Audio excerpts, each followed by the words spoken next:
ನಮಸ್ಕಾರ.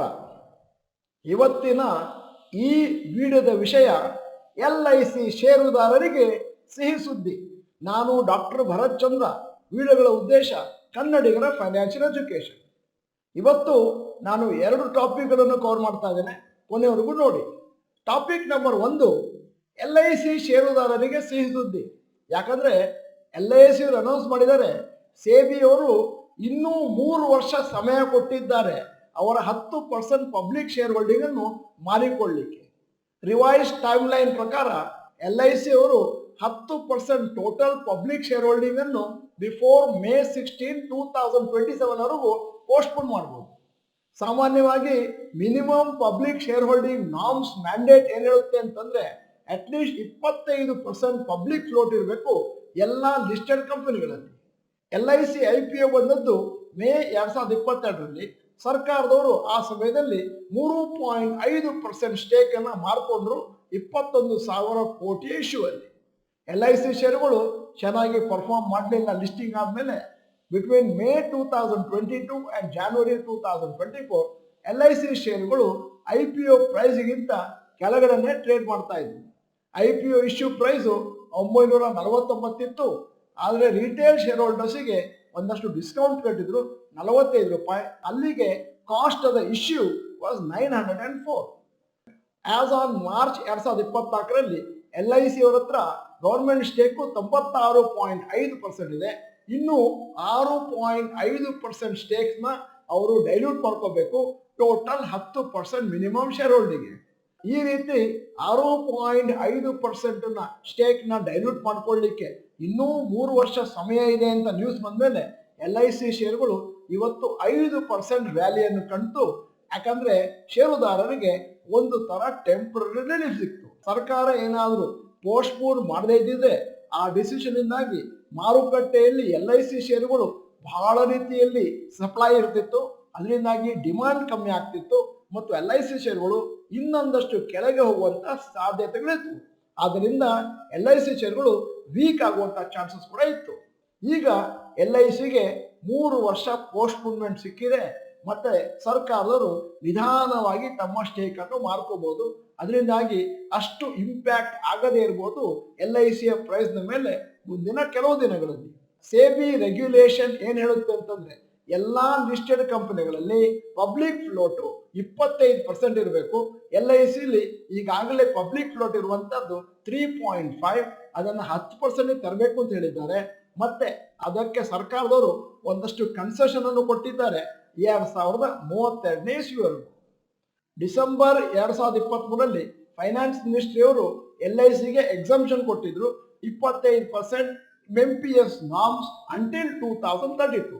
ಈಗ ಸಾರಾಂಶವನ್ನು ನಿಮ್ಮ ಮುಂದೆ ಇಡ್ತಾ ಇದ್ದೇನೆ. Public share holding in LIC 10% May 2027, 5 years after listing. 25% public shareholding in LIC May 2032, 10 years after listing. ಅದರಿಂದ ಇದು LICಯ ಷೇರುದಾರರಿಗೆ ಒಂದು ಒಳ್ಳೆಯ ನ್ಯೂಸ್. ಈಗ ಇವತ್ತಿನ 2ನೆಯ topic, India top multiplex chain PVR INOX food and beverage business grew faster than movie ticket sales last year. ಇದು ಒಂದು ಇಂಟ್ರೆಸ್ಟಿಂಗ್ ಅಂಕಿಅಂಶ. ಮೂವಿ ಟಿಕೆಟ್ ನಲ್ಲಿ ಬಂದಂತ ರೆವಿನ್ಯೂಗಿಂತ ಅಲ್ಲಿಗೆ ಹೋಗುವಂತ ಸೇಲ್ ಆಗುವಂತ ಫುಡ್ ನಿಂದ ಜಾಸ್ತಿ ರೆವಿನ್ಯೂ ಆಗಿದೆ. ಡೀಟೇಲ್ಸ್ ನಿಮ್ಮ ಮುಂದೆ ಇದೆ.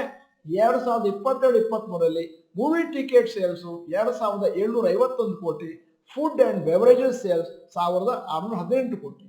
2023-24ರಲ್ಲಿ ಮೂವಿ ಟಿಕೆಟ್ ಸೇಲ್ಸ್ 3280 ಕೋಟಿ, ಫುಡ್ ಅಂಡ್ ಬೆವರೇಜಸ್ ಸೇಲ್ಸ್ ಜಾಸ್ತಿ ಆಗಿದೆ 1958 ಕೋಟಿ. Food and beverage sales increased by 21% in 2023-24 compared to 19% growth in movie ticket sales. The movie ticket sales ನಲ್ಲಿ ಜಾಸ್ತಿ ಗ್ರೋತ್ ಇಲ್ಲ. Food and beverage revenue higher, ಯಾಕಂದ್ರೆ ಅವರು ಬೇಕಾದಷ್ಟು ಕಡೆ ಹೊಸ ಮೆಟ್ರೋಗಳಲ್ಲಿ ಮತ್ತು ನಾನ್ ಮೆಟ್ರೋಗಳಲ್ಲಿ ಅವರ ಮಲ್ಟಿಪ್ಲೆಕ್ಸ್ಗಳನ್ನು ಸ್ಟಾರ್ಟ್ ಮಾಡಿದ್ದಾರೆ ಮತ್ತು ಅಲ್ಲಿ ಬೇಕಾದ ಜನ ಫುಡ್ಗಳನ್ನು ಕನ್ಸ್ಯೂಮ್ ಮಾಡ್ತಾ ಇದ್ದಾರೆ. ಹಲವರು ಸಿನಿಮಾ ನೋಡದಿದ್ರು ಕೂಡ ಅಲ್ಲಿ ಬಂದು ಫುಡ್ ಅನ್ನು ಕನ್ಸ್ಯೂಮ್ ಮಾಡ್ತಾ ಇದ್ದಾರೆ. Company has also started delivery is an experiment in certain places. ನಿಜ ಹೇಳಬೇಕು ಅಂತಂದ್ರೆ sale of food and beverages by PVR INOX is very high when compared to many food and beverages businesses.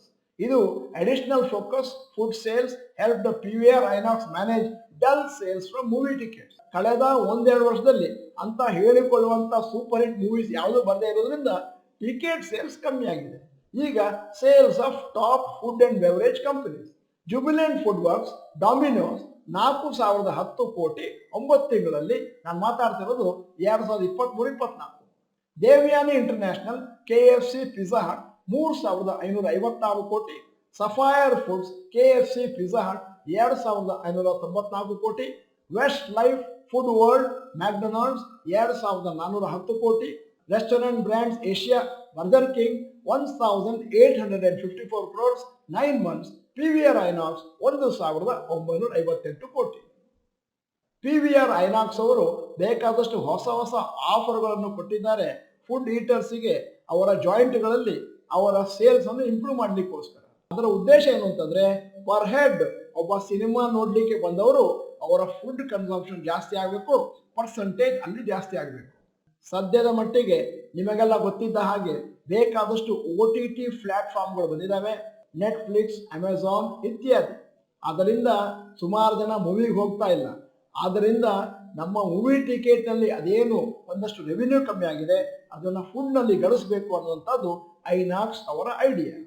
ಈಗ ವಿಡಿಯೋದ ಕೊನೆಯಲ್ಲಿ ನಮ್ಮ ಸಮೀಕ್ಷೆಗಾಗಿ ಒಂದು ಪ್ರಶ್ನೆ ಕೇಳ್ತಾ ಇದ್ದೇನೆ, ದಯವಿಟ್ಟು ಎಲ್ಲರೂ ಉತ್ತರಿಸಿ. ನೀವು ಥಿಯೇಟರ್ಗೆ ಹೋಗಿ ಎಷ್ಟು ಸತಿ ಮೂವಿ ನೋಡ್ತೀರಿ? A, minimum once A month, B, 1 to 3 times every 3 months, C, 1 to 3 times every 6 months, and D, 1 to 3 times a year. ನೀವು ಡಾಕ್ಟರ್ ಭರತ್ ಚಂದ್ರ ಇನ್ಸ್ಟಿಟ್ಯೂಟ್ ಕನ್ನಡ ಚಾನಲ್ ಮೆಂಬರ್ ಅಲ್ಲ ಅಂತಂದ್ರೆ ಇದೀಗ ಸಮಯ ಸಬ್ಸ್ಕ್ರಿಪ್ಷನ್ ಬಟನ್, ಬೆಲ್ ಐಕಾನ್ ಒತ್ತಿ. ವಿಡಿಯೋ ಚೆನ್ನಾಗಿದ್ರೆ like button ಒತ್ತೋದನ್ನು ಮರಿಬೇಡಿ. ವಿಡಿಯೋನ ನಿಮ್ಮ ಎಲ್ಲಾ ಸ್ನೇಹಿತರಿಗೂ ಫಾರ್ವರ್ಡ್ ಮಾಡಿ. ವಿಡಿಯೋನ ಸಂಪೂರ್ಣವಾಗಿ ನೋಡಿದ್ದಕ್ಕೆ ಧನ್ಯವಾದಗಳು. ನಮಸ್ಕಾರ.